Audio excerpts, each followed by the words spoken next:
what the medical examiner would ultimately declare shook the foundation of a family's hope. He was just 18. On the morning of August 1st, 2025, Giovanni Pelletier vanished in Florida after sending a single chilling text to his mother, "Mom, help." His body was later found on August 8th in a retention pond off Interstate 75 in Manatee County, Florida, a discovery that would rip his family's life apart and introduce more questions than answers. A preliminary identification came swiftly, but the confirmation was painstaking, carried out through dental records by the District 12 Medical Examiner's Office. He had been visiting relatives in Englewood, Florida, with his mother Bridget, her fiancé, and his siblings. In the early hours of August 1st, 3 of his paternal cousins picked him up, a moment that would become the last confirmed sighting of Giovanni alive. Just under half an hour into that car ride, his mother received that desperate text, "Mom, help." His phone rang, then FaceTimed. He reached out again to other relatives, his fear and confusion raw in each message. Moments later, according to his cousins, things spiraled. They say they were driving north on I-75 when Giovanni began acting erratically, prompting a stop. In the telling of his family, the cousins admitted to smoking marijuana. The young man became alarmed, even brandishing a knife, they claimed, before jumping out of the car and running off. His backpack and phone were later found abandoned on the side of the road, just north of the off-ramp at I-75 and SR-70. Investigators soon began scanning surveillance video. What they found would be one of the most haunting pieces of the puzzle. Footage of Giovanni running, not being chased, across a concrete barrier, then bolting down a steep embankment, directly toward the pond where his body would later surface. By the sheriff's office's own account, there was no one behind him, no struggle, no sign that someone was pursuing him.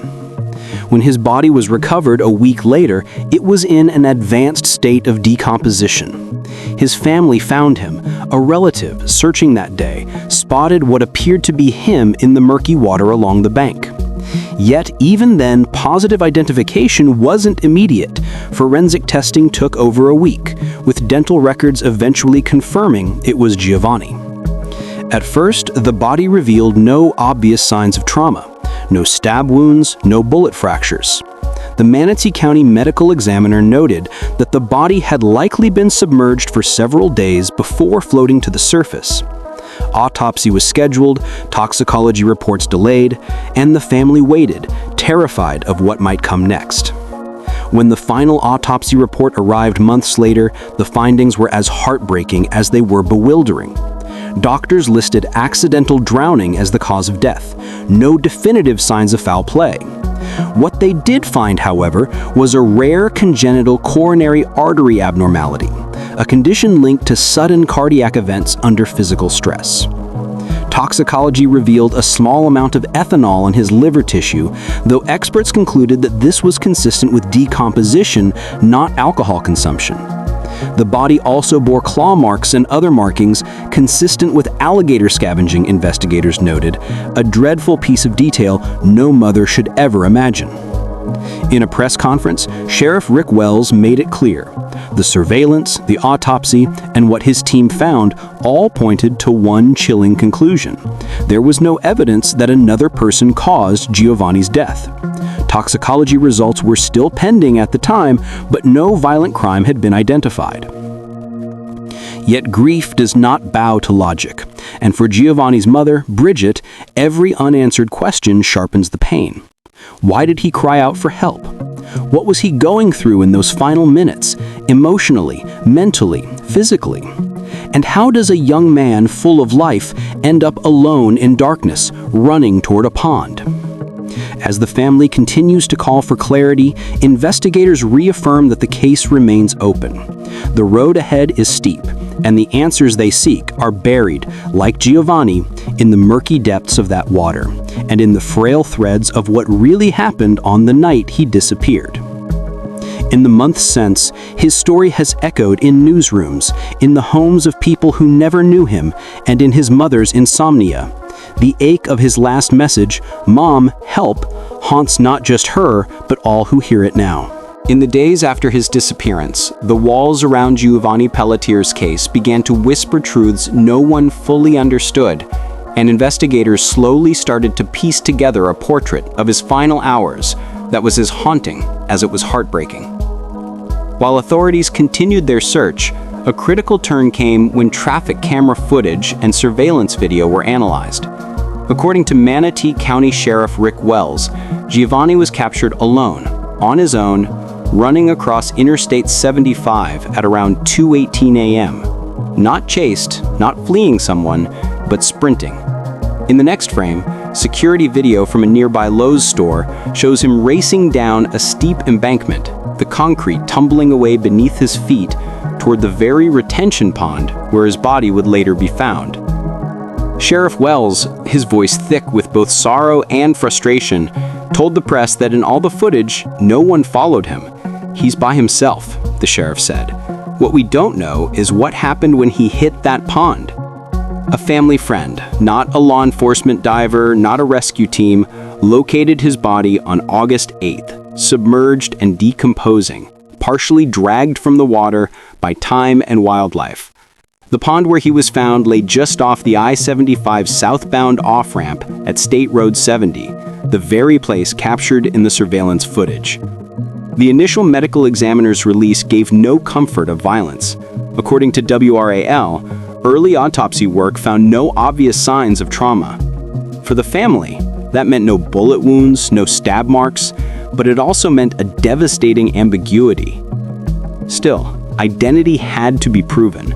The body was too far gone for a simple visual match. Forensic testing and dental records became their only hope. On August 14th, officials confirmed that the remains belonged to Giovanni. In that same announcement, deputies made a pause. They reiterated, no signs of foul play. Toxicology testing was not yet complete, they said, and the cause of death was still undetermined. But as the months passed, more details emerged. The medical examiner's full report painted a tragically complex picture, not of external violence, but of internal collapse. Giovanni's heart carried a rare congenital coronary artery abnormality, a condition known to raise the risk of sudden cardiac events, especially under physical stress. And yet, there was also something wholly external and savage. His body bore marks the coroner described as consistent with alligator scavenging.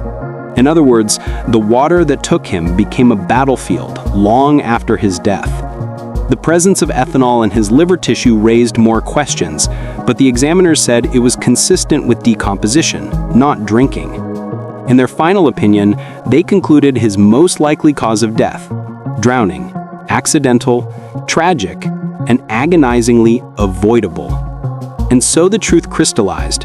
Giovanni, panicked and disoriented, ran alone into the night, down an embankment, into a pond. There was no one else there, no force dragging him in, no fight, no foul play, just a young man in crisis, heat and water, and a heart unaware of its fragility.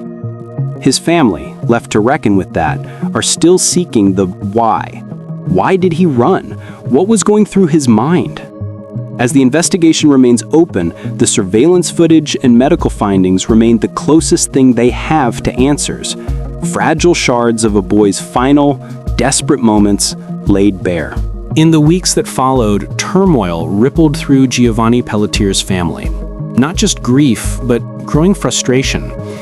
At a press conference, Sheriff Rick Wells disclosed that Giovanni's 3 cousins had fully cooperated.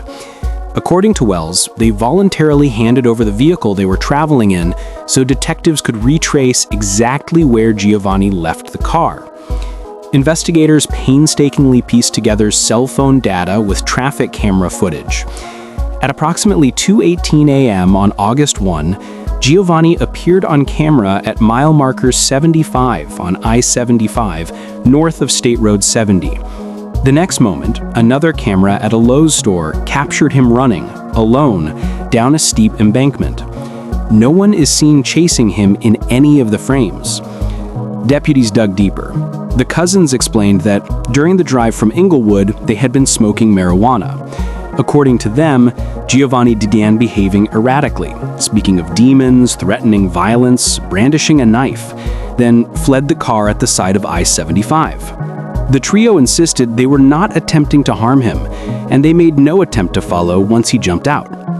Cell phone tracking later showed Giovanni's phone and backpack abandoned by the roadside, suggesting he did not remain close after he ran. A family friend, participating in the search, eventually located his body in the retention pond on August 8th, roughly a week later.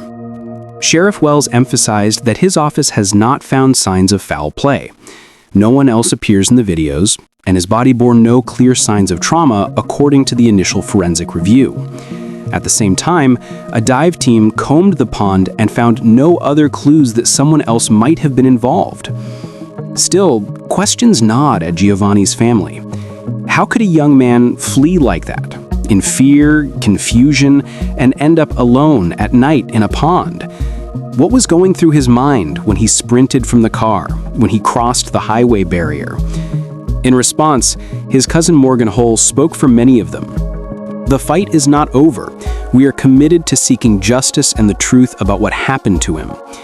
Though law enforcement has maintained that no charges are expected, the family remains adamant. They want a full accounting of Giovanni's mental state, the events immediately before he fled, and why he ran into the night. They want transparency, and they want answers. The community, too, continues pressing for clarity, haunted by the surveillance footage that shows him alone, descending into darkness and disappearing forever. In the weeks after Giovanni's body was recovered, investigators continued to unravel every thread, but some questions only grew sharper. According to the Manatee County Sheriff's Office, they scrutinized every frame of surveillance, every piece of forensics, every injury or lack thereof, and still there remained a haunting gap. The autopsy, released months later, delivered both closure and anguish. The District 12 medical examiner ruled the death as accidental drowning, citing video evidence that Giovanni was alone in the area where his body was found. Forensic examiners observed no signs of trauma or external injury consistent with an attack. Toxicology posed its own heartbreak. They detected a small amount of ethanol in his liver tissue, but the medical examiner concluded this was consistent with decomposition, not drinking. In the fragile tissues of his heart, they found a rare and dangerous congenital coronary artery abnormality, a condition that can trigger sudden cardiac events during physical exertion. Then there were the dreadfully vivid details. His body bore markings consistent with alligator scavenging, suggesting that wildlife had come to the scene long after his death. This macabre dimension underscored how alone he must have been, how the pond that took his life later became its own predator. Even so, the medical examiner's final determination was sorrowfully simple: drowning. The sheriff echoed that there was no sign of foul play, supported by the surveillance footage which showed no one chasing him as he ran down the embankment toward that pond. For his family, however, these findings offered little peace. The mind-boggling swirl of Giovanni's final hours, his panic, his desperate "mom, help" text, the cryptic behavior in the car still haunts them. They cling to the hope that investigators will continue to probe.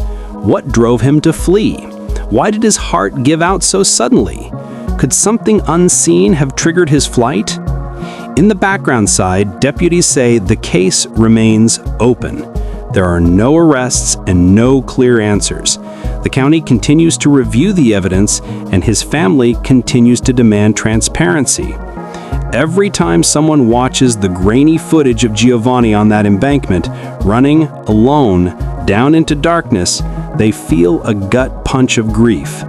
He was by himself right up until the very end. In the days after the body was found, Giovanni's mother, Bridget Pelletier, spoke out, torn between relief that her son had been located and fury over still unanswered questions. She and other relatives criticized how the investigation was being handled, saying their early concerns about his three cousins' story had never gone away. Sheriff Rick Wells held a briefing in mid-August during which he stood by his earlier comments. Footage clearly showed Giovanni running, alone, toward the retention pond. According to the sheriff, there was no one in this area with Giovanni, no one that is chasing him. He is by himself. He admitted, however, that what precisely happened once Giovanni reached the water remained unclear. Meanwhile, Giovanni's family demanded deeper scrutiny. The sheriff's office confirmed that the 3 cousins who were with him in the car had fully cooperated, their statements forming a central part of the investigation. Yet Bridget publicly questioned whether their version of events, about Giovanni acting erratically, about conflict in the car, truly captured what happened. As attention grew, the sheriff's office released traffic camera video and surveillance footage from a nearby Lowe's store. The video corroborated what authorities had already described. No other person was visible behind Giovanni as he bolted down the embankment. At the same time, the medical examiner pushed forward with tests. The body, heavily decomposed, required further forensic work before a positive ID and cause of death could be certified. By early August, the Manatee County Sheriff's Office expressed that while they believed the body to be Giovanni, the results of the autopsy and toxicology were still pending. A raw grief echoed through his family.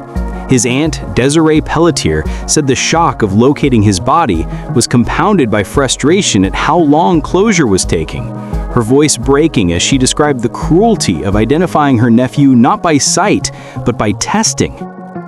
Still, despite all the sorrow, no definitive answer emerged in that phase. The sheriff emphasized that the case remained under active investigation. For the Pelletiers, those final hours, the mind-numbing dash across I-75, the anguished text, "Mom, help," and the uncertain descent into water stuck in their minds like a wound that wouldn't heal. In the days that followed the grim discovery, Giovanni's family refused to let his memory fade into silence. His cousin, Morgan Hull, spoke softly but with steely resolve. "Our fight is not over. We are committed to seeking justice. We want the truth." They shared how, for 8 relentless days, they combed through woods and fields, praying, calling, searching, until on August 8th, a family friend finally spotted him in the murky water. The discovery was at once horrifying and heartbreaking. The body was badly decomposed. The identification would not come easily. According to Manatee County deputies, Giovanni had been seen running on I-75 around 2:18 a.m., captured by a traffic camera about 1.2 miles north of State Road 70.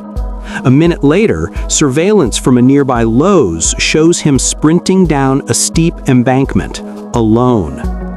Deputies stressed there was no evidence of another person following him. He was by himself. The sheriff's office was painfully clear. No foul play was immediately evident. As his body was retrieved, investigators deployed a dive team in the pond, but they found no additional clues, no sign that someone else had been there. Meanwhile, toxicology tests and the medical examiner's deeper work loomed, results that Giovanni's grieving family awaited with anxiety. From North Carolina, his family pleaded for more than closure. They demanded transparency. His cousin's words cut through the grief. His story is never silenced, and his life continues to inspire change. At the same time, the sheriff's office reiterated that the investigation was still active. The unanswered questions, what triggered Giovanni's panic, why he ran, and how he ended up in that pond, felt as raw as ever. He left behind more than an unsolved mystery. He left a family in mourning. He left a community demanding to know, why did their child call for help, and why did nobody ultimately save him? In the days after the autopsy's release, Giovanni's family grew increasingly vocal, not satisfied with what they called half-truths and loose ends. His cousin, Morgan Hull, pointedly called for a federal probe, saying she couldn't reconcile how things had unfolded. "Nothing makes sense," she told reporters at a press event. If a proper mile-wide search had been done early on, maybe we would have found him before he decomposed. Morgan and other family members circulated a petition to involve the FBI, demanding the same rigor and resources that come only with a top-tier investigation. In their speeches, they said the three cousins in the vehicle with Giovanni must be re-interviewed. Hull publicly questioned their version of events, asserting that some details simply do not add up. Onlookers, too, began to press law enforcement for clarity. The Manatee County Sheriff's Office acknowledged that while the investigation remained active, there were many details we can't yet release. At the same time, Bridget, Giovanni's mother, said she felt overlooked, that her pain was not fully understood, and her son's final, frantic messages too easily minimized. Even as the medical examiner classified his death as an accidental drowning, the presence of a rare congenital heart condition gave her little comfort. What haunted her most was the timing, why he ran, what he believed he saw or heard, and whether he panicked alone. There is a raw ache in their demand now, not just to close a case, but to reconstruct one final night, to place every fragmented memory, every single text, every frame of footage into a narrative that makes sense. The wound is too deep, the grief too fierce for anything less. Right here, he's coming eastbound, now he's walking back, westbound. And there's a concrete barrier right here, and down here is where the pond is. So then we continue to check cameras, and we get lucky at a Lowe's, which is located on the west side of State Road 70. We have a camera that's pointing at the embankment now that he comes down at 2:19 a.m. Play that, Ben. I want you to stay focused right here.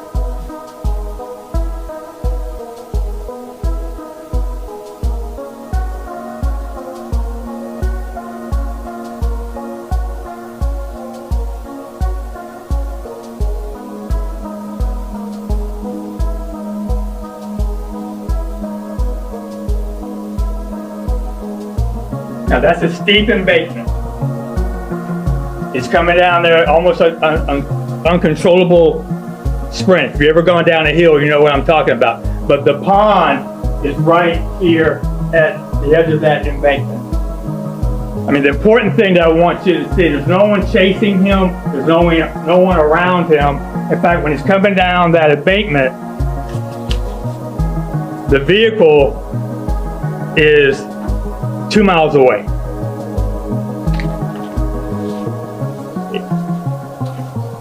So